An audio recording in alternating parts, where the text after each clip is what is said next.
நம்ம எல்லாரும் ராபிஸ்னா நாய் கடிச்சா மட்டும்தான் வரும்னு நினைக்கிறோம்.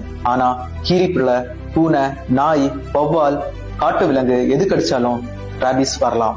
இத எப்படி பிரிவென்ட் பண்றதுன்னு இந்த வீடியோல டீடைலா சொல்றேன். இந்த வீடியோ ஃபுல்லா பாருங்க. வணக்கம், நான் டாக்டர் ஜெரிஷ், குழந்தை மற்றும் பச்சிளம் குழந்தை நல சிறப்பு மருத்துவர். ராபிஸ் வராம 100% பிரிவென்ட் பண்ணலாம். பட் ஒன்ஸ் சிம்டம்ஸ் வந்துச்சுன்னா எதுவும் பண்ண முடியாது. பல பேர் பைட்ட சீரியஸா எடுக்கிறது இல்ல, சின்ன கடிதான், ரத்தம் வரல அப்படின்னு விட்டுறாங்க. அதுதான் ரொம்ப டேஞ்சரஸ்.